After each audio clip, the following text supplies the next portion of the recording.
CS department. And again, achieved by that IT independence. And hopefully one day we have all our machines hooked to our system instead of the general I like the word.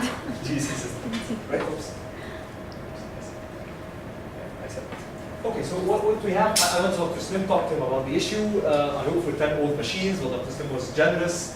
He provided 25 PCs, each for to do.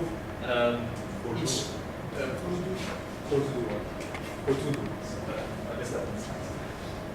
Each, I guess, having 2 megahertz, correct me if I'm wrong, because I'm quite rusty on these ones. Each has 1 gigabyte RAM, right? Okay. And 120 gigabyte hard drive. And we have absolutely no connection to the outside world. Because that was these were the terms of IT. If you'd like to mess with machines, anyhow, we thought now let's develop a cluster. Again, Seher and I were to go through this business. We decided for 2 reasons to get some new generation students. Because first, we're leaving the university pretty soon. I had the plans at the time to leave the university in 2 months ago. Seher was leaving as well, temporarily. Second, young people are better at doing this than us. I haven't been a Linux geek my whole life. I've been only a moderate Linux user. And the third point, it's a nice educational experience that I'm not keen for, but some other people might be keen for. So for the job, we need a pair of standard nerds, so to speak. There you have them. Muhammad Hazm and Tariq Galal. These are, we chose these 2, actually came across these 2 as possibly the best guys we know that could deal with this problem and solve it properly. Right? And we delegated the choices, all of the choices of the cluster to them. So they thought and they came up with the following configuration, right? If I'm boring you with these details of the terms of the system, just tell me anytime. They decided for the following, an operating system. We decided for the operating system of the server.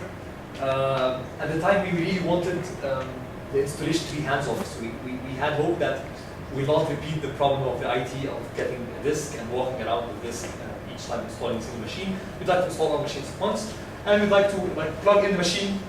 The machine will join the cluster immediately because I personally hope for 25 PCs in the near future.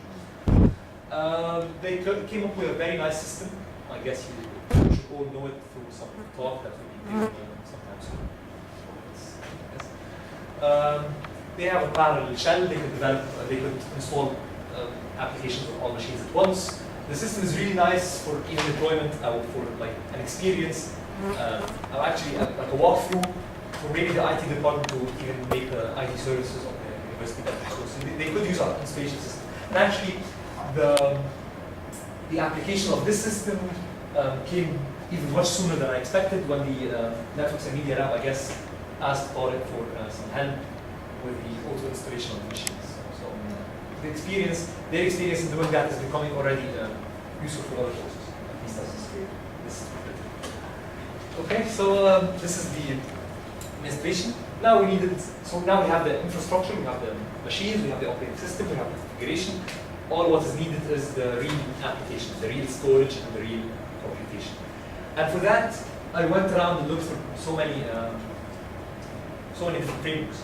But I settled at the end of the day for a framework called Hadoop. It's developed by Apache. And I came up with this choice pretty much single-handedly. So at the time, it was just me and Seher. We didn't contact even yet. We haven't even contacted yet Mahmoud or Tariq and Muhammad. Just were thinking, and really every day that passes by, I don't even regret making this choice. Everyone just keeps praising Hadoop. And we'll see why in a minute why it exactly suits this university's needs, from my point of view.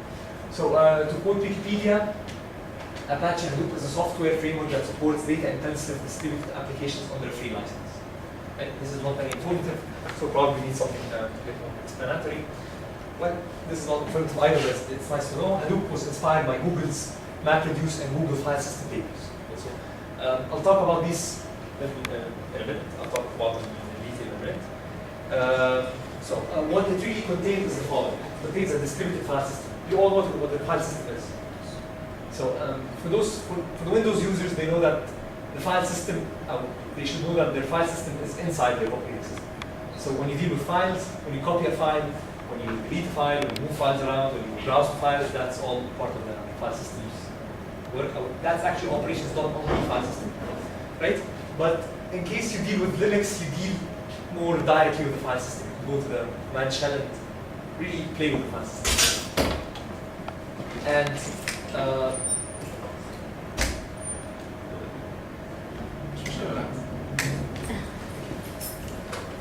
okay, and it contains a distributed file system that is a file system that would like abstract the internals of the network. So you have 25 machines, you have some files thrown around with all these machines, and you treat all of these machines as if they're one big machine with one file system, with one root, and so on. It contains also a BigTable implementation. I will get to that in a minute, what BigTable is. It contains a magical unit called MapReduce.